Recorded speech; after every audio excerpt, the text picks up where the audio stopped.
L'ONG Femmes de Conviction s'engage dans la promotion de l'autonomisation de la gente féminine. À travers son événement dénommé les 48 heures de valorisation du potentiel féminin, elle célèbre la bravoure et la compétence des femmes dynamiques. La fille est fait, donc j'ai fait s'il y a les mariages, les baptêmes, les gens m'invitent, ils m'ont préparé là-bas. C'est pour ça ils m'ont appelé, ils disent il y a un concours, donc j'ai écrit mon nom, Dieu a fait, j'ai gagné. Quand on va dans les villages, quand on va dans nos localités, les régions, les femmes sont là, elles sont battantes et tout ça. Mais on ne va pas vers elles. Nous, on veut montrer le travail de nos mamans qui sont au niveau rural. Ça nous tient à cœur. Parce qu'en ville, on a tendance à les oublier. Alors que ce sont ces femmes-là qui font beaucoup de choses qu'on ignore.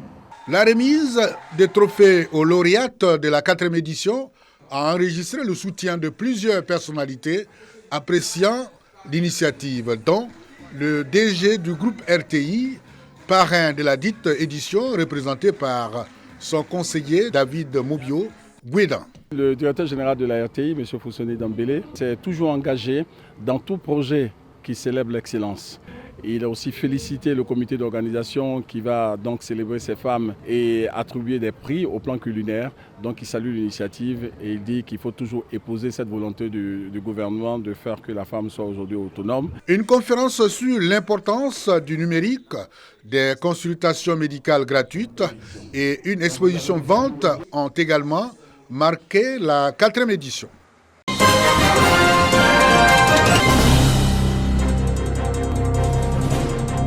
Célébration de la journée mondiale des toilettes à Boroouléman, village de la sous-préfecture de Mankono dans la région du Béré.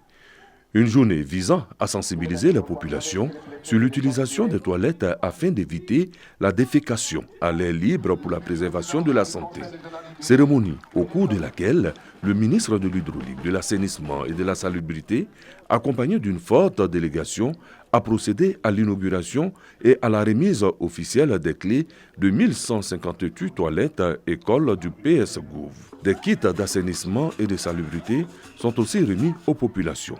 L'activité s'inscrit dans le cadre du programme de latrinisation des écoles et ménages, rendre visible la nécessité d'avoir des toilettes durables pour tous, thème de l'édition 2022. Aujourd'hui, en matière d'eau potable, là où le bassin sédimentaire n'est pas riche en ressources, nous avons recours aux eaux de surface. On prend de l'eau dans des fleuves, dans des rivières, qu'on traite avant de servir aux gens. Donc il faut protéger toutes ces sources-là. Il faut pousser au maximum, n'est-ce pas, la latrinisation dans nos villages, puisque si nous voulons d'ici 2030 augmenter l'espérance de vie des Ivoiriens de 10 ans, ça demande qu'on les éloigne des maladies et toutes les sources de maladies. Les partenaires au développement ne sont pas en reste.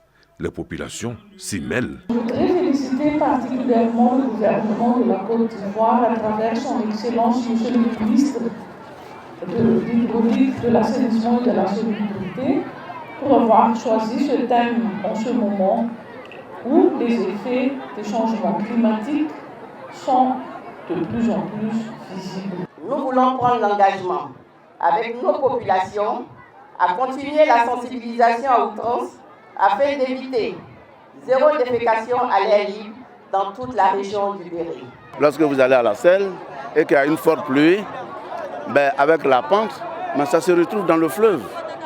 Donc l'événement de ce jour va être un éveil pour toute la population, je pense.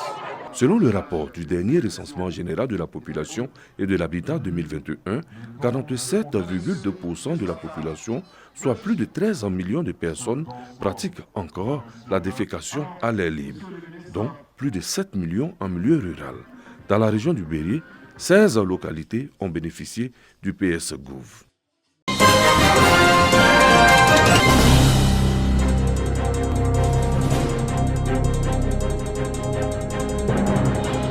L'esplanade est la salle de conférence de la préfecture de Bouaké transformée en salle du don des sangs. Nous sommes à la semaine du corps préfectoral. Les donneurs sont venus de toute la ville de Bouaké pour répondre à l'appel de la mutuelle du corps préfectoral de Côte d'Ivoire, section Bouaké. À travers cette action sociale, les administrateurs veulent montrer que le don de sang est l'affaire de tous. Donner du sang, c'est sauver des vies. Alors, vous savez que les autorités préfectorales sont appelées à gérer des populations et donc à défendre les intérêts des populations. Alors, donner du sang, c'est faire partie aussi de la défense des intérêts des populations. Élèves, maîtres, étudiants des universités et grandes écoles, guides religieux, autorités coutumières ont donné un peu de leur sang pour sauver des vies. Dès qu'on a reçu l'information, nous avons essayé de sensibiliser et mobiliser les gens dans notre mosquée et dans nos différentes sous-sections et sections, dans le but pour leur faire comprendre l'importance de l'action qu'ils sont en train de mener. Ça fait partie de la solidarité, l'entraide, l'amour, la fraternité entre le peuple ivoirien. Pour nous, donner son sang, c'est sauver des vies. Voilà. Et la vie, elle est primordiale. Elle est primordiale, raison pour laquelle nous avons tenu à nous joindre à cette campagne de don de sang pour qu'on puisse sauver des vies avec. Le responsable du Centre national de transfusion sanguine de Bouaké félicite la mutuelle du corps préfectoral de Côte d'Ivoire, section Béquet, qui soulage ainsi sa structure. Oui, le don de sang est vraiment une affaire de tous. Et quand les premiers responsables de nos régions s'y mettent et que leur message est entendu par la population, nous, en tant que structure habilitée à prélever le sang et à le mettre à la disposition des populations, nous ne pouvons qu'être heureux. Pour être autosuffisante en sang et produits sanguins, la Côte d'Ivoire doit collecter 250 000 poches de sang par an. Mais le pays collecte que 177 000 poches chaque année. Un déficit de 100 000 poches de sang reste à combler.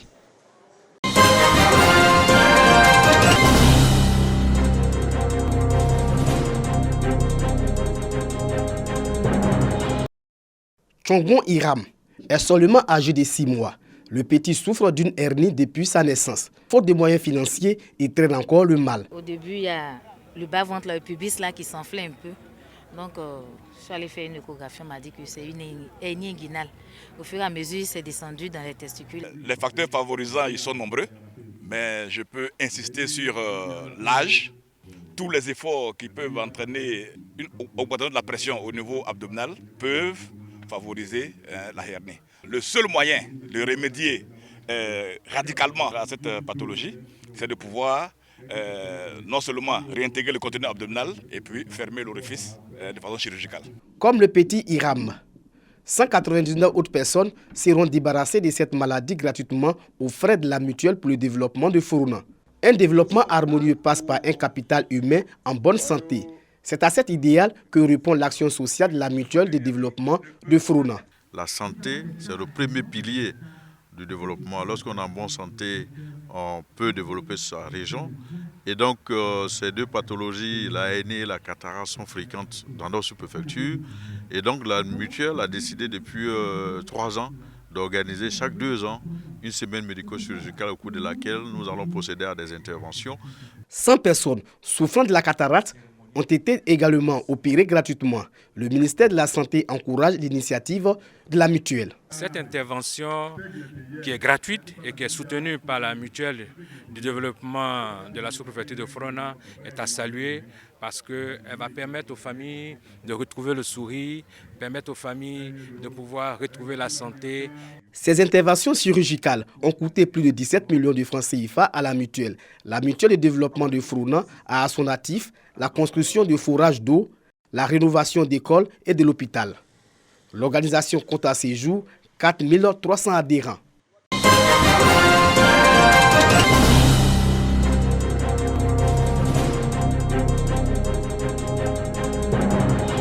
La communauté Akie résidant à Bouaké a désormais un chef central, Moné Moné, et investi par ses pairs des autres communautés ethniques vivant à Bouaké.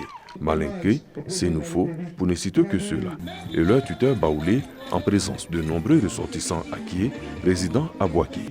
Les Akiés sont invités à s'unir autour de leur chef afin qu'il réussisse sa mission. À nos chers sœurs et frères Akiés, nous exprimons du plus profond de notre cœur notre joie, notre fierté, notre gratitude pour les marques d'estime et de sympathie que vous avez bien voulu témoigner à l'égard de Moné Moné en les désignant comme votre chef central. Nous nous engageons à mériter la confiance que vous avez placée en lui, dans un esprit de sagesse, d'écoute active, du sens du service public et du don de soi pour tous. Parrain de la cérémonie, le premier adjoint au maire de la commune de Bouaké, Paul Dakuyo, exhorte le chef central des Akié à privilégier la paix et le dialogue au sein de sa communauté. Le chef doit être celui qui fédère et celui qui crée la cohésion entre ses membres. Donc nous lui demandons d'être cohérent, de prôner la cohésion sociale pour que justement la ville de Boaké soit une ville de paix bien vivable pour tous les Akié. Le chef central des ressortissants akiés vivant à Boaké est fonctionnaire à la retraite, marié et père de nombreux enfants.